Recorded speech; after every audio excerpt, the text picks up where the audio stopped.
그 하나님을 찬양하는 노래가 있어서 행복하고 또 찬양하는 성도들이 있어서 참 행복한 것 같습니다. 그 태풍 쏠릭 때문에 얼마나 염려들이 컸습니까? 겁 많이 먹었죠.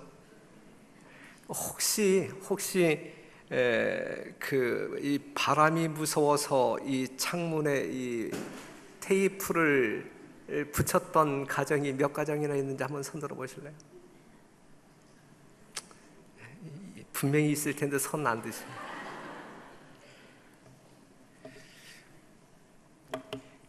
이번 어떤 그 태풍을 우리가 경험하면서 우리 하나님께서 주신 어떤 그 영적인 교훈을 먼저 하나 좀 잠깐 묵상하고 지나가도록 하겠습니다. 마태복음 16장 3절에 있는 말씀 보면 아침에 하늘이 붉고 흐리면 오늘은 날이 굳겠다 하나니 너희가 천기는 분별할 줄 알면서 시대의 표적은 분별할 수 없느냐 그랬고, 여기에 대해서 실물교훈은 이렇게 이야기하고 있어요. 그리스도께서는 사람들에게 하나님 나라가 임하는 일에 대하여 경고하시면서 그 일에 대한 그들의 무지와 무관심을 심하게 책망하셨다.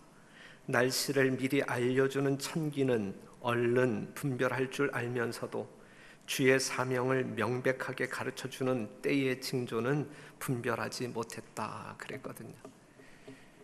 위험한 바람, 위험한 물 앞에서 우리는 뭔가 대비책을 강구하고 또한 그 대비 요령에 따라서 여러분들이 행동에 옮겼으리라 생각되어지는데, 예수님의 재림에 대한 경고 또한 일어나는 징조들을 통하여 여러분들은 실제적으로 이 땅에 오실 예수님의 재림에 대하여 얼만큼 큰 관심을 가지고 대처하고 사십니까? 우리가 참다운 하나님의 말씀대로의 삶이 이루어지는 진정한 성도 여러분 되시기를 간절히 바랍니다. 오늘 이 시간에 룻기 1장 16절에 있는 말씀을 다시 읽겠습니다. 룻이 가로되 나로 어머니를 떠나며 어머니를 따르지 말고 돌아가라 강권하지 마옵소서. 어머니께서 가시는 곳에 나도 가고 어머니께서 유숙하시는 곳에서 나도 유숙하겠나이다. 어머니의 백성이 나의 백성이 되고 어머니의 하나님이 나의 하나님이 되시리라. 이 룻의 이야기인데 참 아름다운 신앙입니다. 그 다니엘의 세 친구들이 그리하지 아니하실지라도 우리는 절하지 않겠다, 그 말씀을 읽을 때에도 큰 감동을 받는데, 요 성경절, 요 룻의 요 믿음을 볼 때에도 우리는 그만큼의 감동을 받는 듯합니다. 한순간의 선택이 흥망성쇠를 좌우합니다. 한순간의 선택이 우리의 영원한 운명을 결정합니다. 사사기서가 있고 그 다음에 사무엘상이 있는데 그 사이에 끼어있는 작은 책이 룻기서입니다. 사사시대 말기에 기록되어진 일어났던 그 시대적인 배경을 가지고 있습니다. 당시의 상황은 이렇게 묘사하고 있는데, 사사기 21장 25절에 있는 말씀 보면 그때에 이스라엘의 왕이 없으므로 사람이 각각 그 소견에 오른 대로 행하였더라. 지금 이 룻기서가 기록되어질 당시의 시대적인 배경은 이스라엘 백성들이 그냥 자기 멋대로 살았다, 이거예요. 자기 멋대로.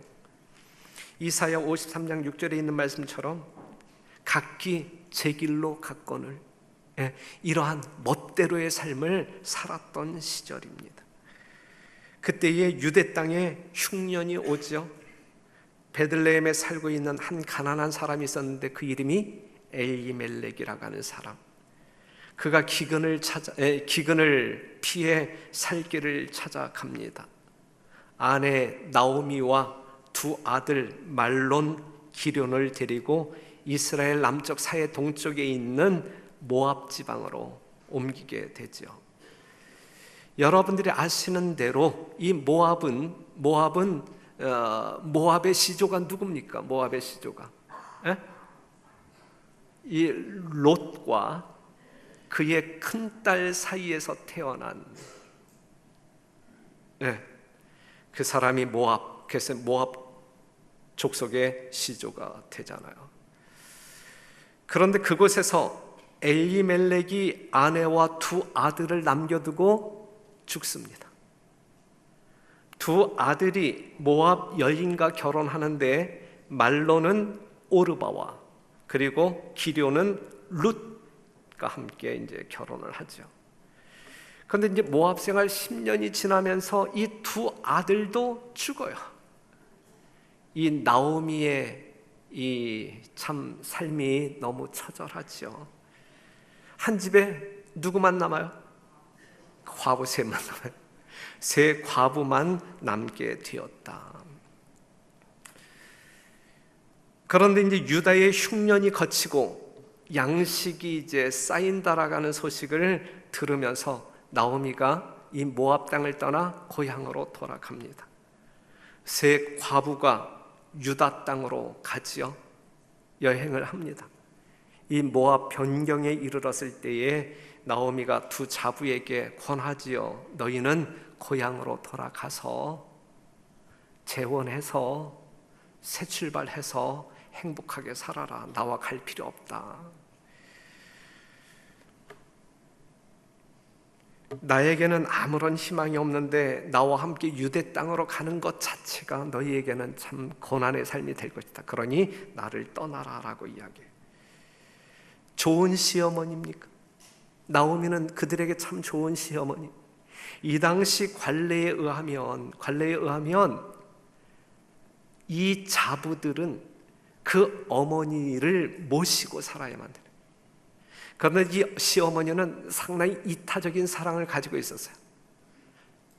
자기를 당연히 이 자부들이 모셔야 되지만 그것을 원치 아니하고 그들에게 삶의 길을 열어줍니다.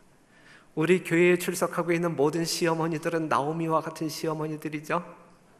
며느리들에게 참 좋은 시어머니들이시죠. 그러한 시어머니가 되어야 할 것입니다. 그랬을 때에 이 두 자부가 뭐라고 이야기하냐면 나오미에게 이르되 아니니이다. 우리는 어머니와 함께 어머니의 백성에게로 돌아가겠나이다. 가라. 아니요, 따라갈래요. 가라니까 따라간다니까요. 옥신각신합니다. 14절에 있는 말씀 보면 그들이 소리를 높여 다시 울더니 오르바는 그 시모에게 입맞추되 룻은 그를 붙쫓았더라. 여기에서 이제 갈라져요. 오르바는 시모에게 인사하고 작별하고 자기 곳으로 떠나갑니다. 자기 나라로, 자기 고향으로, 자기 신을 쫓아서. 하지만 룻은 그 시어머니를 붙잡고 쫓아갔다. 15절에 있는 말씀, 나오미가 또 가로되 보라 내 동서는 그 백성과 그 신에게로 돌아가니. 오르바는 어디로 돌아가서 그 백성과 그 신에게로 돌아갔다. 이들이 믿었던 신은 그모스 신이에요. 쉽게 이야기한다고 하면 그냥 자식을 이제 제물로 드리는 그러한 아주 못된 이방신이었어요. 너도 동서를 따라 돌아가라. 그랬을 때 이제 룻이 이제 감동적인 이야기를 하는 거예요. 나로 어머니를 떠나며 어머니를 따르지 말고 돌아가라 강권하지 마옵소서. 어머니께서 가시는 곳에 나도 가고 어머니께서 유숙하시는 곳에서 나도 유숙하겠나이다. 어머니의 백성이 나의 백성이 되고 어머니의 하나님이 나의 하나님이 되시리니 어머니께서 죽으시는 곳에서 나도 죽어 거기 장사될 것이라. 만일 내가 죽는 일 외에 어머니와 떠나면 여호와께서 내게 벌을 내리시고 더 내리시기를 원하나이다. 그랬어요. 오르바와 룻의 선택이 달랐습니다. 이후 그들의 운명 또한 달라졌습니다. 모압 사람들은 그모스라고 하는 신을 섬겼어요. 하지만 이 모압의 두 여인은 유대인 남편과 결혼함으로 말미암아 누구를 알게 되었어요? 하나님을 알게 되었고 하나님을 믿게 되었고 하나님께 예배드리는 자가 되었단 말이죠. 그러나 그 신앙심과 신앙적 열정에는 차이가 있었던 것 같아요. 그렇죠. 오르바와 이 룻의 신앙적인 차이는 있었던 것 같습니다. 여러분이 생각하실 때에 오르바의 신앙을 어떻게 판단하시겠습니까? 어머니와 작별하고 자기의 백성들과 그 신에게로 돌아가는 오르바의 뒷모습을 보면서 여러분들은 그 여인의 신앙을 어떻게 판단하시겠습니까? 그 여인의 신앙은 피상적인 신앙이 아니었을까? 명목적인 신앙이 아니었을까? 남편과 시댁 식구들이 다 하나님을 믿으니까, 안식일이면 교회 가니까 어쩔 수 없이 자기도 따라가는 신앙 아니었을까? 그러기에 그녀는 신앙의 원칙이 없는 상황에 따라 가볍게 여기고 때로는 무시하는 그러한 삶을 살아오지 않았을까? 그렇기 때문에 이러한 순간 그가 어머니가 믿는 그 여호와 하나님을 붙드는 그것보다 자기의 신으로 돌아갔단 말이죠. 하지만 룻은 오르바의 신앙과 달랐다. 오늘 이 자리에 앉아 계신 여러분들의 신앙은 뭔가 달라야 된다. 오르바의 신앙과는 달라야 된단 말이에요. 피상적이며 명목적인 신앙이 아닌 하나님의 거룩한 말씀에 근거한 하나님과 인격적인 만남을 통하여 여러분들의 신앙이 확고부동하게 설정되어 있어야 된다라고 하는 사실이죠. 오르바의 신앙과 룻의 신앙은 달랐다. 다른 어떠한 사람들의 신앙과 여러분들의 신앙은 달라야 한다. 달라야 한다. 어머니의 하나님이 나의 하나님이 되시리니, 시어머니를 쫓아 유대 땅으로 가기로 결정한 룻, 시어머니에 대한 애정이나 동정 때문에 그렇게 했다기보다는 짧은 기간이지만 그들과 함께 살면서, 며느리로 살면서 그들의 하나님 여호와 하나님 붙잡는 확고한 신앙을 소유하고 있었던 것입니다. 그렇기 때문에 사생결단하고 어머니를 쫓아가기로 선택한 것입니다. 룻기 1장 22절, 나오미가 모압 지방에서 그 자부 모압 여인 룻과 함께 돌아왔는데 그들이 보리 추수 시작할 때에 베들레헴에 이르렀더라 그랬어요. 보리 추수 시작할 때에 베들레헴에 도착한 나오미와 룻, 한마디로 말해서 완전히 빈털터리의 두 과부가 이 베들레헴에 떴단 말이죠.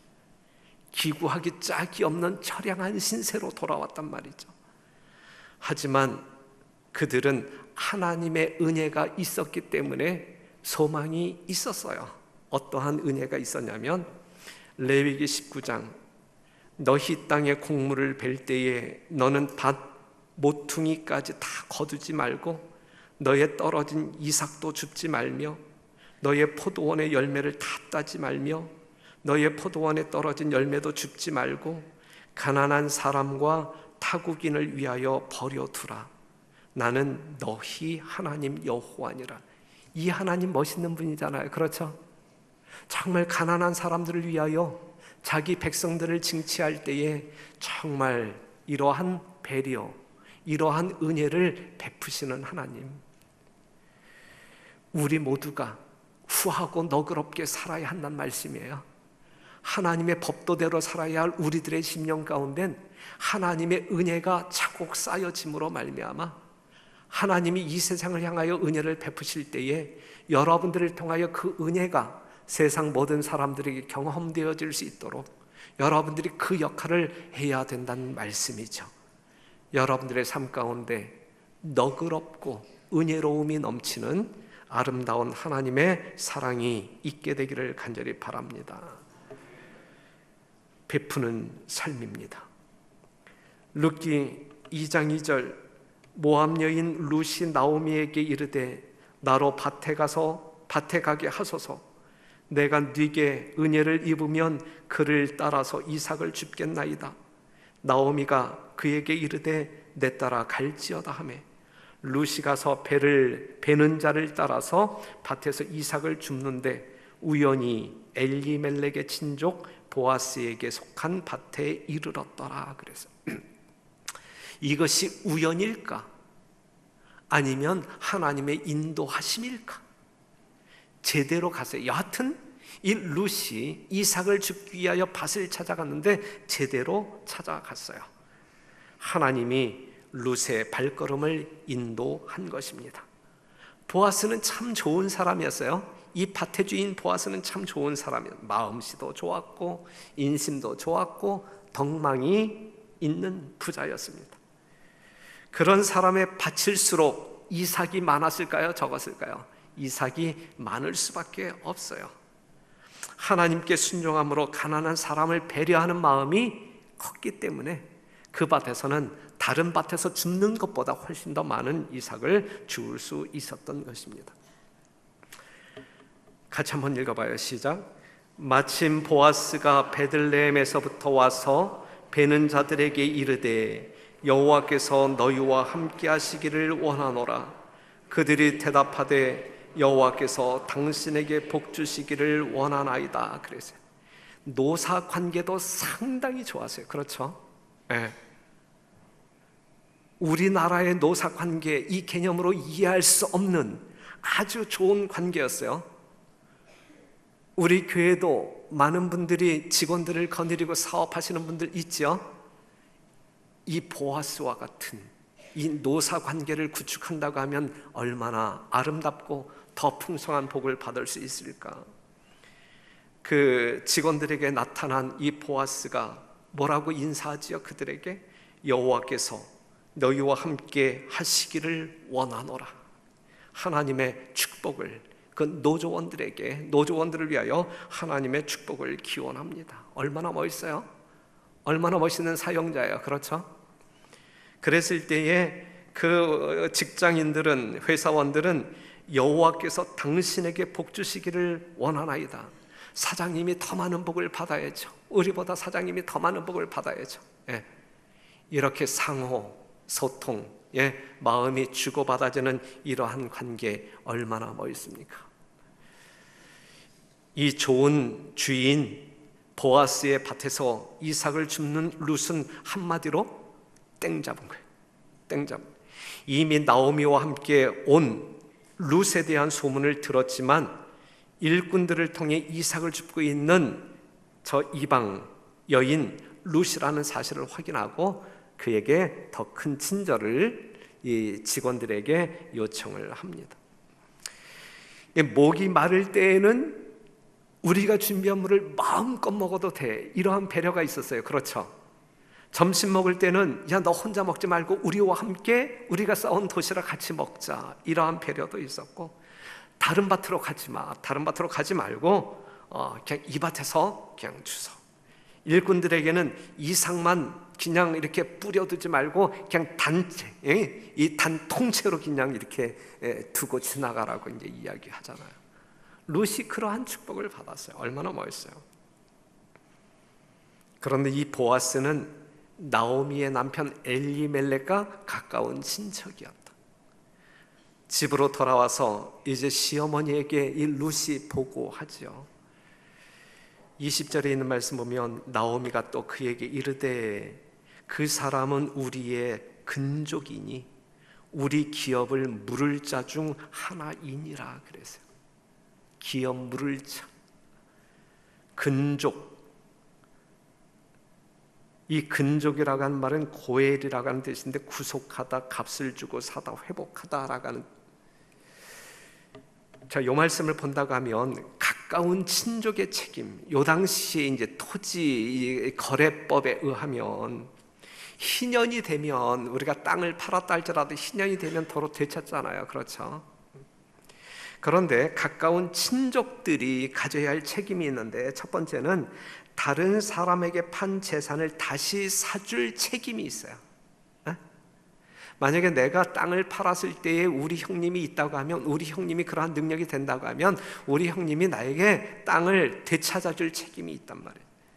그 다음에 근족이 종으로 팔렸을 때에는 그 종으로부터 풀려날 수 있는 속량함의 책임이 있는 것이고, 원수에게 살해되었을 경우에는 원수 갚는 책임이 있는 것이고, 근족이 자녀 없이 과부가 되었을 경우 그녀를 아내로 맞이하여 태어날 후손을 대신하여 재산의 수탁자가 되도록 하는, 요것이 기업 물을 자란 말이죠. 기업 물을 자. 그렇기 때문에 이 보아스는 엘리멜렉의 근족이기 때문에 나오미가 이야기할 때 그는 우리의 근족이니 기업 물을 자가 될 것임이라 그랬거든요.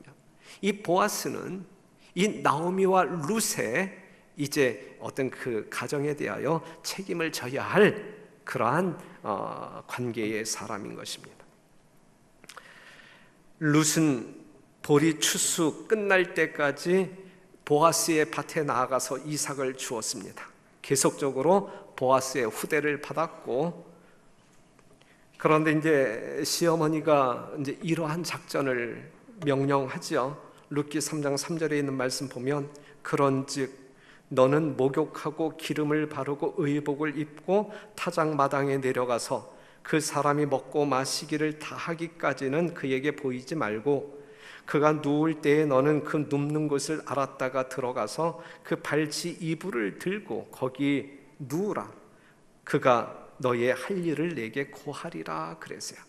쉽게 이야기한다고 하면, 당신은 우리 가정의 기업 물을 자이니 그 책임을 다해달라고 하는 요청이에요. 요 행위가 요청. 당신은 우리 가정의 기업 물을 자로서 역할을 해달라고 하는 정중한 요청입니다.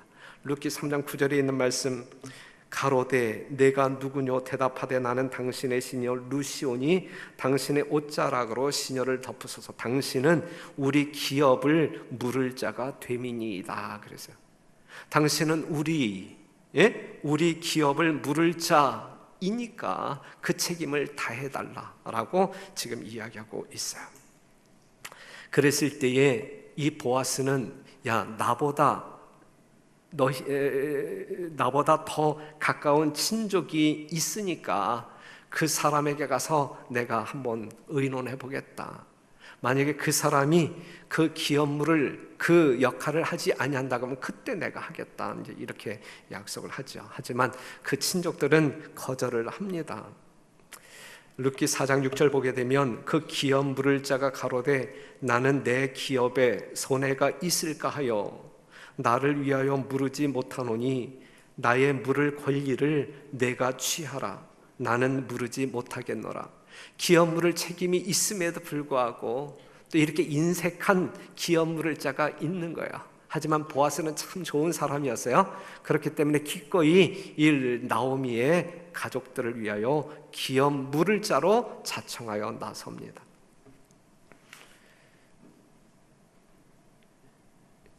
보아스는 나오미의 기업 물을 자가 되어서 그의 잃어버린 재산을 다 찾아줍니다.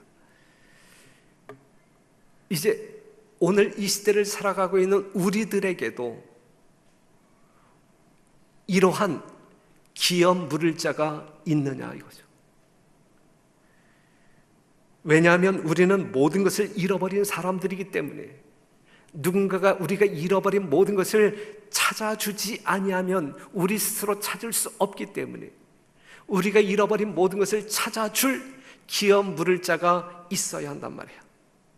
바로 이 보아스, 나오미의 기업 물을 자, 이 보아스가 누구를 예표하고 있는 것이냐면 예수 그리스도를 예표하고 있는 것입니다. 우리가 잃어버린 모든 것, 하나님의 형상, 잃어버린 생명, 모든 것을 되찾아 줄 기업 물을 자는 오직 유일한 누구밖에 없어요? 예수님밖에 없다. 그 기업 물을 자가 여러분들에게 있느냐 이것이죠. 이 기업 물을 자가 여러분들에게 있어야만 여러분들이 잃어버린 모든 것을 찾을 수가 있는 것입니다. 갈라디아서 3장 13절, 그리스도께서 우리를 위하여 저주를 받은 바 되사 율법의 저주에서 우리를 속량하셨으니, 여기서 속량하셨으니 모든 것을 다 갚고 찾아주셨으니, 사랑하는 성도 여러분, 그렇기 때문에 우리는 이미 예수님의 은혜로 말미암아, 예수님의 희생으로 말미암아 우리가 잃어버렸던 모든 것을 다 찾은 사람들, 더 찾을 것이 없는, 이미 모든 것을 다 찾은 바 된 사람들, 그렇기 때문에 되돌려 받은 모든 것을 누리고 살아야 할 사람들, 그렇기 때문에 행복자, 복된 사람들, 그렇게 살 수 있는 사람들이란 말이죠. 이러한 기업 물을 자 보아스 예수 그리스도를 가지고 있느냐 이거예요. 그 예수님의 은혜로 말미암아 돌려받은 모든 것 주 안에서 마음껏 누리시며 행복한 성도의 삶을 살게 되기를 간절히 바랍니다.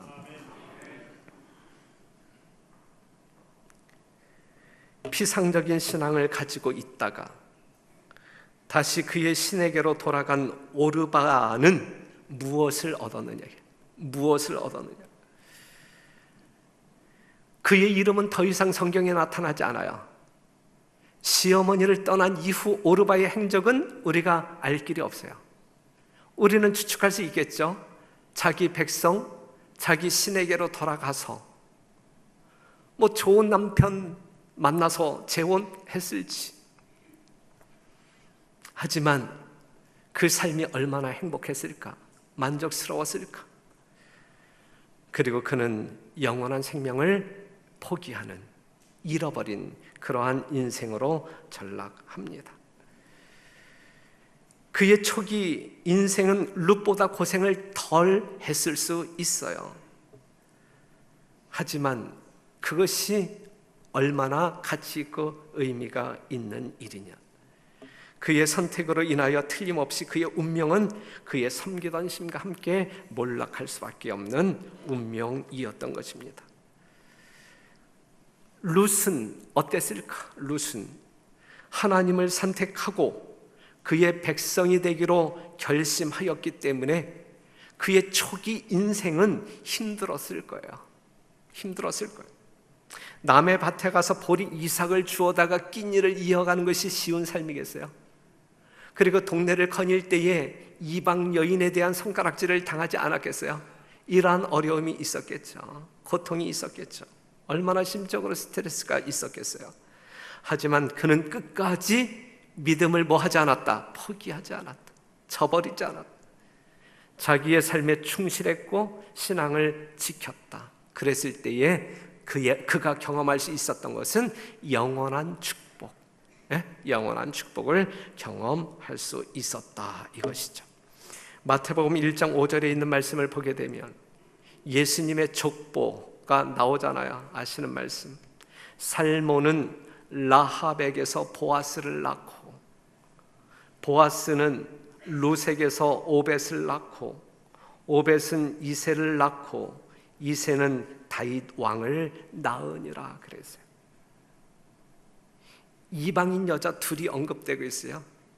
하지만 이방인일지라도 무엇이 특출한 사람들이에요? 믿음이 특출한 사람들. 라합도 믿음이 특출한 사람이었고 룻도 믿음이 특출한 사람이었고, 이러한 믿음의 혈통으로 말미암아 예수 그리스도가 이 땅의 메시아로 등장하는 것입니다.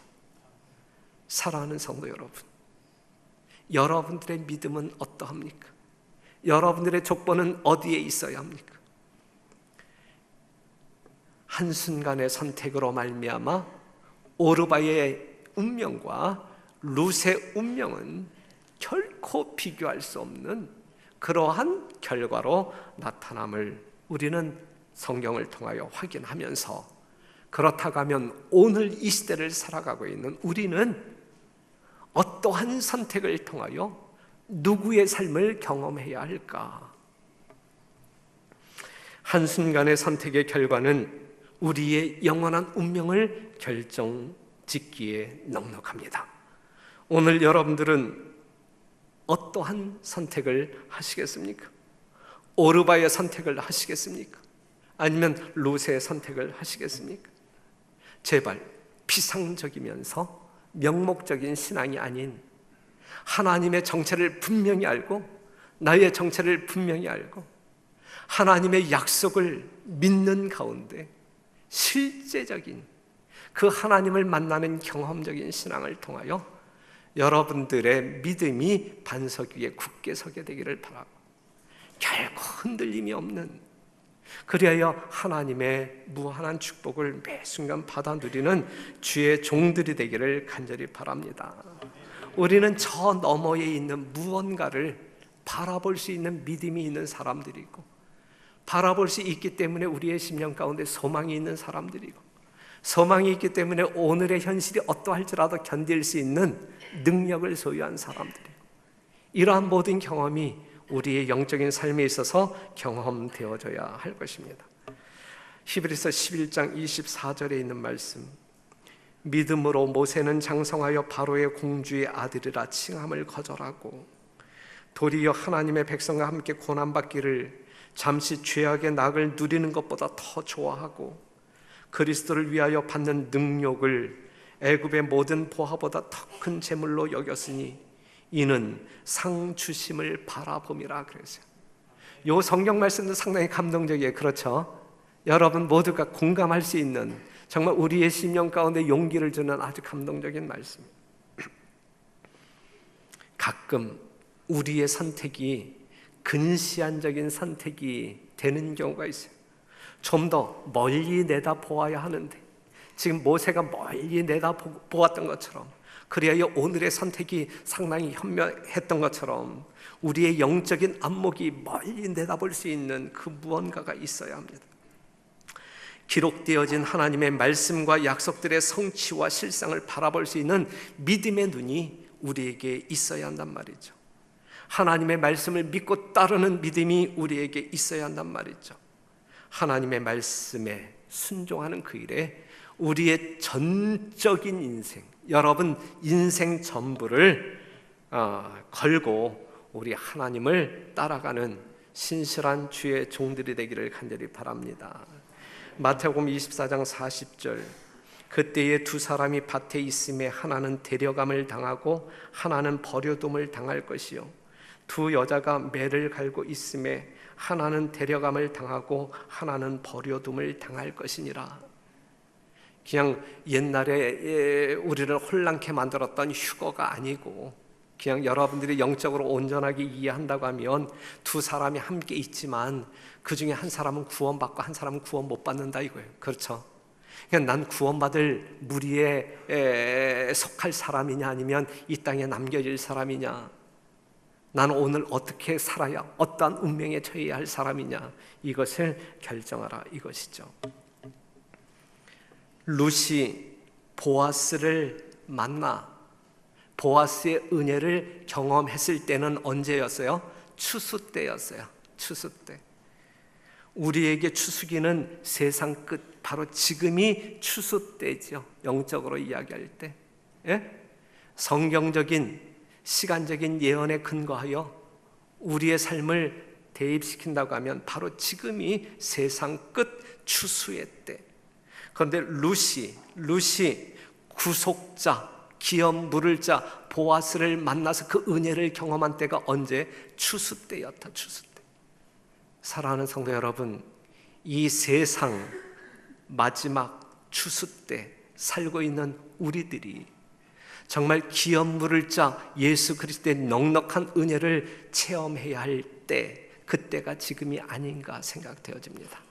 오늘 이 안식일 여러분들의 개인적인 삶 가운데 우리의 모든 것을 되찾아 줄 예수 그리스도의 은혜를 넉넉히 경험하시고 예수님께서 베푸시는 은혜와 또한 축복으로 말미암아 정말 기쁨 만끽하는 넉넉한 축복의 삶을 살게 되기를 간절히 바라면서 말씀 마치겠습니다.